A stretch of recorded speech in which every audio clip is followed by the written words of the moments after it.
Hello everyone, welcome back to my channel. In the previous lecture, we have discussed about the types of audit, है ना। First part हमने discuss कर लिया था। Basically हमारे audit को हमने टू पार्ट्स में डिवाइड किया था, है ना। फर्स्ट था आपका according to organisation of business and the second one is according to practicality. Organisation of business के अकॉर्डिंग आपके ऑडिट फोर काइंड्स के थे। First one is statutory audit, second one is private audit, third one is government audit and the fourth one is internal audit. ये वाला portion हम previous lecture में discuss कर चुके हैं। आज हम करेंगे इसका मेन सेकंड पार्ट, है ना, अकॉर्डिंग टू प्रैक्टिकलिटी। इसमें आपके 8 पॉइंट्स थे आपके टोटल, जिसमें से फर्स्ट था आपका कंप्लीट ऑडिट। देखो कंप्लीट नाम से क्या समझ रहे हैं, मतलब जब आप ऑडिट करेंगे ना, हर एक ट्रांजेक्शन की ऑडिट करी जाएगी, है ना। कुछ भी आप ट्रांजेक्शन को लेफ्ट ओवर नहीं करोगे। देखते क्या बोला गया है। कंप्लीट ऑडिट क्या कह रहे हैं, इफ ऑल, क्या वर्ड है, if all the books of accounts of an organisation related to a specific period are examined. क्या कह रहे हैं, कंप्लीट से देखो रिलेट हो रहा है ना। कंप्लीट मींस सारा का सारा, मतलब आप जब भी आप अपने बिजनेस की हर एक ट्रांजेक्शन को ऑडिट करेंगे, है ना, उसको प्रॉपर्ली चेक करेंगे, कुछ भी आप अकाउंट को नहीं छोड़ेंगे, कोई भी ट्रांजेक्शन आप नहीं छोड़ेंगे, that will be called as complete audit. तो यही बोला गया है, if all the books of accounts of an organization related to specific period are examined in detail, properly, completely check करो आप डिटेल में, so that no transaction or account or other related documents remain unexamined। कोई भी आपका ऐसा कोई transaction नहीं होगी, कोई आपका ऐसा अकाउंट नहीं होगी, कोई ऐसा डॉक्यूमेंट नहीं होगा जिसे आप एग्जामिन नहीं करेंगे, है ना।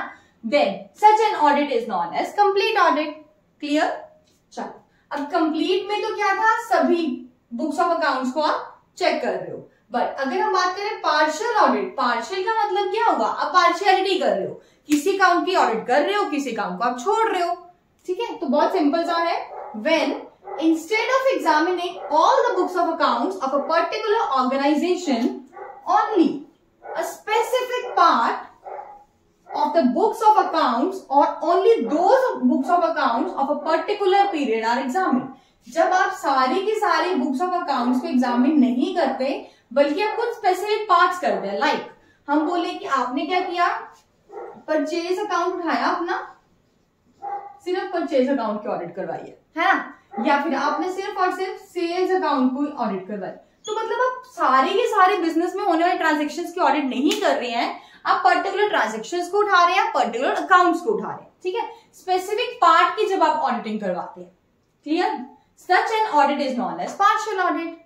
बस आपने नेम से ध्यान रखना है। Complete means all, partial means आपने पार्शियलिटी कर दी, सबको इन्वॉल्व नहीं करा आपने स्पेसिफिक पार्ट को इन्वॉल्व किया। ठीक है। Now third one is continuous audit. देखो कॉन्टिन्यूअस का मतलब क्या है, लगातार, है ना। देखो जनरली तो ऑडिट होती है आपकी and of the accounting period, right. But continuous audit में क्या है, आपकी रेगुलर और इरेगुलर इंटरवल्स पे through out the year auditing चलती रहती है। ठीक है, इसकी मेरिट्स भी होती है, इसकी डिमेरिट्स भी होती है, हम बढ़ते हैं। देखो क्या कहा गया है, the examination of books of accounts bye auditor through out the year, पूरा साल आप चलते रहेंगे, और एट इरेगुलर और रेगुलर। अब ऐसा नहीं है कि मैं बोलूं 1 मंथ के बाद ही आप आएंगे, हो सकता है आप कभी 1 मंथ के बाद ऑडिट कर रहे हैं, हो सकता है आप कभी 2 मंथ्स के बाद करते हैं, हो सकता है या कभी आप 2 वीक्स के बाद ऑडिट कर रहे हैं। तो आपका रेगुलर भी हो सकता है और इरेगुलर इंटरवल्स भी हो सकते हैं। This is known as continuous audit. बस आपने क्या माइंड में रखना है कि ऐसी ऑडिट जो ऑडिटर करता है थ्रू आउट द ईयर, पूरा साल करता रहेगा। हालांकि इंटरवल्स आपके रेगुलर भी हो सकते हैं और इरेगुलर भी हो सकते हैं। ठीक है। Now under this the auditor is occupied by examining the complete books of account at regular or irregular intervals। इसमें ये होता है कि जो आपका ऑडिटर होता है ना, पूरा साल क्या रहता है, वो बिजी रहता है इन ऑडिटिंग। जनरली देखो हमारी ऑडिटिंग की जाती है eight the end of an accounting year, ठीक है। बट कॉन्टिन्यूअस ऑडिट, कॉन्टिन्यूअस चलता जाएगा, कभी आप रुक ही नहीं रहे हो।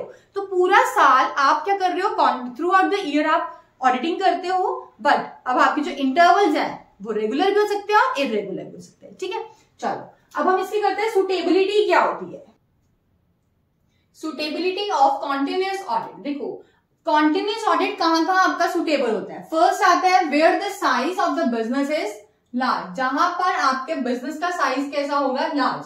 क्योंकि देखो अगर आपका बिजनेस स्मॉल लेवल पर है ना, तो लिमिटेड ट्रांजेक्शंस होंगी, तो लिमिटेड ट्रांजेक्शंस तो आप at the end of the year भी कर देंगे, तो आपको कुछ ज्यादा प्रॉब्लम फेस नहीं करनी पड़ेगी। बट अगर आपके बिजनेस का जो साइज है वो कैसा है, बहुत बड़ा है, लार्ज है, तो उस केस में अगर आप बहुत मतलब देखो ट्रांजेक्शंस भी ऑब्वियस है कि ज्यादा होंगी, तो अगर आप एक ही बार सोचे कि हम at the end of the accounting year ही करेंगे ऑडिट, तो बल्क में ट्रांजेक्शंस होने के कारण आपकी हर चीज डिले होती जाएगी, है ना। तो हो सकता है आप फटाफट करने के चक्कर में कुछ ना कुछ फ्रॉड्स को नेग्लेक्ट भी कर दो।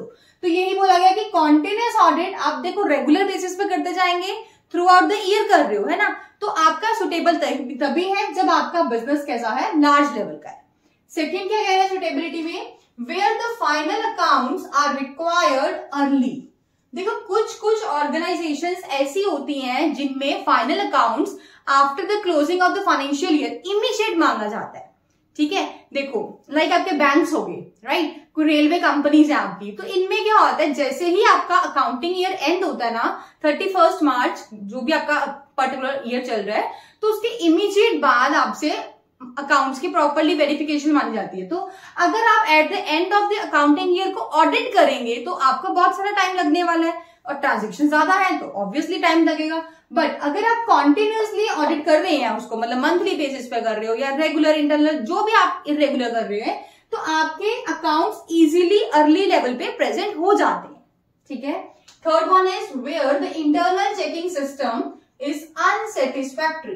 देखो बेसिकली क्या होता है, इंटरनल चेकिंग सिस्टम क्या होता है कि हमारी कंपनी ने ना ऑटोमेटिकली इंटरनल चेकिंग सिस्टम रखा हो कि वो खुद से चेक करते हैं कि क्या कोई फ्रॉड तो नहीं है, क्या कोई ऐसा एरर तो नहीं हो रहा, कोई मिस एप्रोप्रिएशन तो नहीं हो रही, कैश की या गुड्स की एम्बेजलमेंट तो नहीं हो रही। बट जहां पर आपको दिख रहा है कि इंटरनल चेकिंग सिस्टम अनसेटिस्फैक्टरी है, सेटिस्फैक्टरी नहीं है, तो वहां पर आप क्या लगा देते हैं, कॉन्टिन्यूअस ऑडिट स्टार्ट कर देते हैं, ठीक है। Fourth one is where intensive checking is necessary. Intensive checking देखो क्या होता है, आप बहुत डीपली चेकिंग करते हैं, है ना, आप बहुत ही डीपली एग्जामिन करते हैं हर चीज को इन डेप्थ में जाके। अब ऐसा क्यों, सपोज आपको पता है कि आपने प्रीवियस ईयर में किसी कंपनी की ऑडिट की थी, राइट, और उसमें बहुत ज्यादा आपको फ्रॉड्स देखने को मिले थे, तो अब जब नेक्स्ट टाइम उसकी ऑडिट करेंगे ना, तो उस टाइम पे क्या होता है, आपको पता है कि डिटेल में चेक करना पड़ेगा, और आप एट द एंड में करेंगे तो हो सकता है फिर नेग्लेक्ट हो जाए कुछ ना कुछ। तो आप जहां पर आपको लग रहा है कि इंटेंसिव चेकिंग की रिक्वायरमेंट है, वहां पर आप क्या करते हैं, कॉन्टिन्यूअस ऑडिट करते हैं। And the last one is where interim accounts need to be prepared. कुछ ऑर्गेनाइजेशंस होती हैं, जैसे वो अपने परचेजेस अकाउंट को ना, परचेज हो गया आपका, सेल्स अकाउंट, कुछ भी जो भी आपके अकाउंट्स हैं, उनको सपोज मंथली बेसिस पर ही मेंटेन करती है। मंथली हो सकता है आपका, वीकली बेसिस है। देखो अगर आपके ट्रांजेक्शन बहुत ज्यादा आ जाए तो आप उसका एंड का वेट नहीं करते हो, ठीक है, आप मंथली कर सकते हो, हाफ ईयरली करते हो, 6 मंथ्स के बाद आप चेक कर सकते हो। तो अगर आपको लग रहा है, इंटरिम मीन्स आपके साल के बीच में कभी भी, है ना, विद इन द ईयर, तो अगर आपको ऐसा लग रहा है कि आपका कोई बिजनेस ऐसा है जिसमें आपको इंटरिम अकाउंट्स की रिक्वायरमेंट है, राइट, तो वहां पर आप कैसी ऑडिट लगाते हैं, कॉन्टिन्यूअस ऑडिट। क्लियर है यहां तक?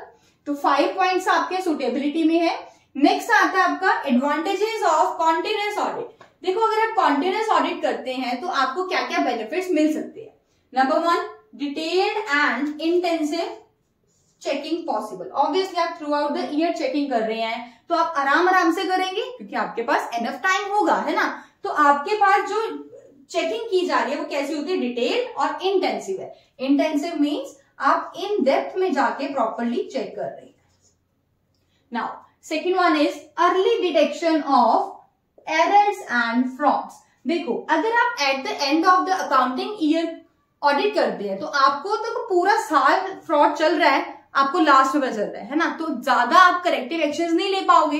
बट आपको जिस मंथ में फ्रॉड हुआ आप at the end of this month ही आप कर रहे हैं, अगर ऑडिट कॉन्टिन्यूअस है तो आप कुछ दिन पता चल जाएगा। तो एंड ऑफ द ईयर से पहले ही आप उसको क्या कर लोगे, ठीक कर लोगे, ठीक है। तो यही बोला गया है, early detection of errors and frauds. Now third one is knowledge of working procedure.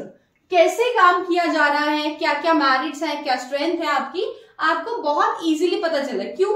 क्योंकि आप पूरा साल अपने अकाउंट्स के टच में रहते हैं। Now fourth one is moral effect on employees. देखो हमारे एम्प्लॉयज को ये पता है कि हमारी कंपनी में ऑडिट कैसी की जा रही है, कॉन्टिन्यूस बेसिस पे, किसी भी टाइम पर कोई भी ऑडिट करने आ सकता है। तो उनके ऊपर ना एक मॉरल प्रेशर बना रहता है कि वो कोई भी फ्रॉड ना करे, एटलीस्ट विलिंगली तो ना करे, है ना। बाई चांस कोई गलती हो रही है, कोई एरर हो रहा है तो वो दैट्स ओके, बट इंटेंशनली कोई फ्रॉड नहीं होना चाहिए। तो उनके ऊपर एक मॉरल इफेक्ट बना रहता है क्योंकि उन्हें ये पता होता है कि हमारी ऑडिटिंग कैसी हो जा रही है, कॉन्टिन्यूस बेसिस पे की जा रही है। Now fifth one is early presentation of final accounts. जैसे एंड हुआ अकाउंट्स का, मतलब ईयर का, आप इमीडिएट कर देते। क्यों? क्योंकि आपके जो पिछले अकाउंट्स है ना, पिछले मंथ्स के अकाउंट्स है, वो तो साथ साथ आपने ऑडिट कर दिए थे। अब आपको लास्ट जैसे मार्च में सिर्फ मार्च मंथ का करना होता है, तो आपके जो अकाउंट्स हैं वो जल्दी प्रेजेंट हो जाते हैं। कन्वीनियंस इन ऑडिट, आपको एंड में एकदम से स्ट्रेस नहीं होता, बर्डन फ्री होता है, स्ट्रेस लेस होता है आपका, है ना। ज्यादा बर्डन नहीं, क्योंकि एक साथ नहीं कर रहे, आप इंटरवल्स पे कर रहे हो। Seventh one is early preparation of interim accounts, and the last one is most important, valuable suggestions by the auditor। क्या होता है, जैसे ही आपको ऑडिटर को दिख रहा है कि सपोज इंटेंसिव चेकिंग सिस्टम अच्छा नहीं है, तो वो सजेशंस देगा कि आप कैसे इंप्रूव कर सकते हैं। अगर फ्रॉड्स हो रहे हैं तो वो कैसे ठीक किए जा सकते हैं, कैसे कम किए जा सकते हैं, आप अपने एम्प्लॉयज के ऊपर कैसे मॉरली प्रेशर डालें, मॉरली इफेक्ट कैसे हो। तो वैल्यूएबल सजेशन जो भी ऑडिटर देना चाहता है वो टाइम टू टाइम आपको रिसीव होती रहती है। ठीक है, तो ये आपके क्या थे, सुटेबिलिटी था कॉन्टिन्यूस ऑडिट का, एंड कॉन्टिन्यूस ऑडिट के हमने मेरिट्स पढ़े, एडवांटेजेस। अब हम करते हैं डीमेरिट्स क्या होते हैं। देखो ऑफ कोर्स अगर एडवांटेजेस है तो कुछ ना कुछ तो डीमेरिट्स भी होंगे, तो अब हम डीमेरिट्स पढ़ते हैं। Disadvantages of continuous audit. देखो अभी हमने क्या कर रहा है, मेरिट्स पढ़े, ठीक है। अब डीमेरिट्स क्या है आपके, फर्स्ट आता है आपका ऑल्टरेशन इन फिगर्स। सपोज आपने क्या किया है, किसी भी मंथ, एग्जांपल लेते हैं सपोज हम जुलाई का, ठीक है, जुलाई में हमने ऑडिट कर दी। अब जो आपके एम्प्लॉयर का स्टाफ है, मतलब है ना, उनको ये पता है कि जुलाई मंथ के जो भी अकाउंट्स थे उनकी क्या हो चुकी है, ऑडिट हो चुकी है। तो अब वो ऑडिट होने के बाद भी तो उसे ऑल्टर कर सकते हैं ना, फिगर्स को क्या कर सकते हैं, चेंज कर सकते हैं। ऑल्टर मीन्स चेंज कर सकते हैं, है ना। अब चेंज कर देंगे, इफेक्ट तो पड़ेगा इसका। क्यों? क्योंकि eight the end of the year जो आपका रिजल्ट होगा, आपका एनालिसिस होगा पीएनएल अकाउंट का या बैलेंस शीट का, वो चेंज हो जाएगा। तो सबसे मेन ड्रॉबैक यही है कि ऑडिट होने के बाद, उस पर्टिकुलर पीरियड के ऑडिट होने के बाद एम्प्लॉइज क्या करते हैं, फिगर्स को चेंज कर देते हैं। ठीक है। Second, break in the continuity of work. देखो अगर आप खुद देखो, अगर आप कोई भी काम कर रहे हो, आपको बीच में आके बार बार कोई इंटरप्ट करता रहे, चेकिंग करता रहे, बार बार विजिट करता रहे, तो कहीं ना कहीं जो आपके इफेक्टिवनेस है ना वर्क करने की, वो भी कम हो जाती है। आप डिस्टर्ब होते हो, ज्यादा ब्रेकेज हो जाती है काम करने की, इरेगुलरिटी क्रिएट हो जाती है। ठीक है, तो यही बोला गया, break in the continuity of work. Third one is expense. आप ऑडिट करवा रहे हैं, ऐसा तो है नहीं कि ऑडिटर को आप फी नहीं पे करेंगे। ऑफ कोर्स जितनी बार वो ऑडिट कर रहे हैं उसकी वो फी भी चार्ज करेगा, तो कहीं ना कहीं हमें ये कॉन्टिन्यूसली ऑडिट करवाना एक्सपेंसिव बढ़ जाता है। ठीक है। Fourth, dependence on employers staff. देखो एम्प्लॉयर के स्टाफ पर ये डिपेंड होते हैं ऑडिटर्स। क्यों? देखो ऑडिटर को जो रिक्वायर्ड है इंफॉर्मेशन, वो देने वाला कौन होता है, एम्प्लॉयर का स्टाफ। और जब एम्प्लॉयर का स्टाफ ही कुछ ना कुछ मैनिपुलेट कर दे तो ऑडिटर उसको डिटेक्ट जल्दी नहीं कर पाता है। ठीक है, तो डिपेंड होना पड़ता है ऑडिटर को किसके ऊपर, एम्प्लॉयर्स स्टाफ के ऊपर। And the fifth one is less moral effect. देखो हमने मैरिट्स में तो ये पढ़ा था कि मॉरल इंपैक्ट होता है एम्प्लॉयज के ऊपर, बट आप खुद सोचो, आपकी चेकिंग करने हर मंथ या हर वीक कोई ना कोई चेकिंग करने आया, तो आपके उनके साथ रिलेशंस बॉन्ड क्रिएट हो जाता है ना, पॉजिटिव रिलेशन डेवलप हो जाता है, आपकी बॉन्डिंग अच्छी बन जाती है। सेम केस यहां पर होता है कि आपके जो एम्प्लॉयज होते हैं ना, जो ऑडिटर है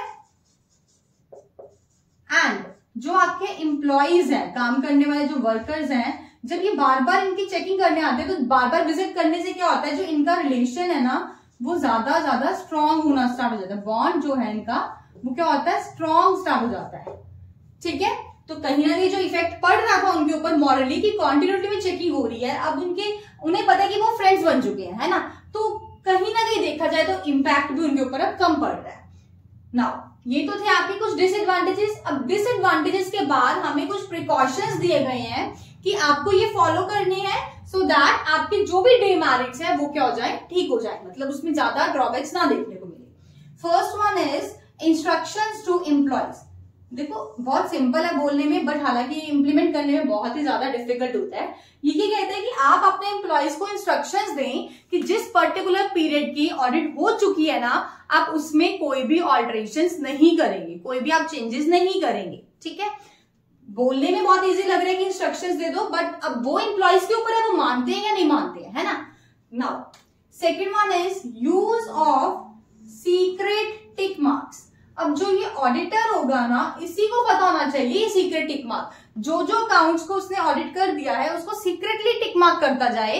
अब वो जो उसका सीक्रेट है ना, वो सिर्फ और सिर्फ ऑडिटर को पता होना चाहिए, वो किसी भी एम्प्लॉयज को नहीं पता होना चाहिए, तभी उसका बेनिफिट होगा। ठीक है, ताकि देखो कोई ऑल्टरेशन हो ना, अगर सपोज इसने ऑडिटर ने कोई सीक्रेट टिक मार्क लगाया हुआ है, बट एम्प्लॉयज ने क्या किया, उन्हें नहीं पता था इस चीज के बारे में, वो अवेयर नहीं थे कि ऑडिटर ने कोई टिक मार्क लगा रखा है ना। तो एम्प्लॉयज ने कोई ऑल्टरेशंस करी, जब auditor eight the end of the year दोबारा से एक बार चेक करता है, वेरीफाई करता है, तो उसे क्लियरली दिख जाएगा कि यहाँ पर ऑल्टरेशंस हो रखी हैं। Right, now third precaution is use of notebook. जो भी आपके इंपॉर्टेंट टोटल्स होंगे, जो आपके कुछ भी आपका जो इंपॉर्टेंट डॉक्यूमेंट्स हैं, जो भी आप एंट्रीज हैं, टोटल्स हैं, वो आप उसको रिकॉर्ड करेंगे कुछ स्पेशल नोटबुक में। ठीक है, आप नोटबुक्स मेंटेन करेंगे, जो आपको लग रहा है ये इंपॉर्टेंट थिंग्स है, आप उसको फटाफट नोट डाउन कर देंगे एज एन ऑडिटर। ठीक है, now fourth one is checking of impersonal accounts. ये क्यों बोला गया? क्योंकि इन्हीं अकाउंट्स में ज्यादा एरर्स दिखने को मिलते हैं। एरर्स और फ्रॉड्स ज्यादातर पर्सनल अकाउंट्स में ही होते हैं। ठीक है, तो ये बोला गया प्रिकॉशन क्या है, जब आप ऑडिट करते हैं you have to focus on your impersonal accounts. Right, now fifth one is preparation of progress table. आप क्या करेंगे? प्रोग्रेस टेबल भी बनाते जाएंगे। एंड द मोस्ट इंपॉर्टेंट, आप क्या करेंगे? ऑडिट स्टाफ को चेंज करते जाओ सो दैट ये जो था ना, ये पॉइंट ये दूर हो सके। देखो, अगर हम एक ही पर्सन को ऑडिट करने बार बार भेज रहे हैं, वो पर्सन ही विजिट कर रहे हैं, सेम पर्सन, तो उसके एम्प्लॉयज के साथ क्या होगी? बॉन्डिंग क्रिएट हो जाएगी, उनका अच्छा रिलेशन डेवलप हो जाएगा। बट अगर आप ऑडिट स्टाफ को ही चेंज करके भेजो, कभी कोई पर्सन आ रहा है, नेक्स्ट मंथ कोई और पर्सन आ रहा है, तो ये जो था ना कि उनका बॉन्ड क्रिएट हो रहा है, अब उनका मॉरल प्रेशर कम हो रहा था पहले जब सेम पर्सन आ रहा था, अब जब आप स्टाफ चेंज कर रहे हो ना, तो ये बॉन्ड कम हो जाएगा, और जहां बॉन्ड कम होगा तो उनके ऊपर कहीं ना कहीं मॉरली प्रेशर बना रहेगा। ठीक है, तो ये बहुत ही ज्यादा इंपॉर्टेंट है। चेंज इन ऑडिट स्टाफ, आप ऑडिट स्टाफ को कॉन्टिन्यूटी में चेंज करते जाएं। ठीक है, तो ये आज के लेक्चर में हमने डिस्कस किया है on the basis of practicality kinds of audit. ठीक है, फर्स्ट था आपका फर्स्ट कौन सा किया था हमने? कंप्लीट ऑडिट, सेकंड था आपका पार्शियल ऑडिट, एंड थर्ड हम कर रहे थे कॉन्टिन्यूस ऑडिट। ठीक है, कॉन्टिन्यूस ऑडिट थोड़ा बड़ा चला गया। नेक्स्ट है जो आपके periodic, interim, cash audit, cost audit, management audit, ये हम करेंगे नेक्स्ट लेक्चर। ठीक है, I hope you like this video. Thanks and have a wonderful day.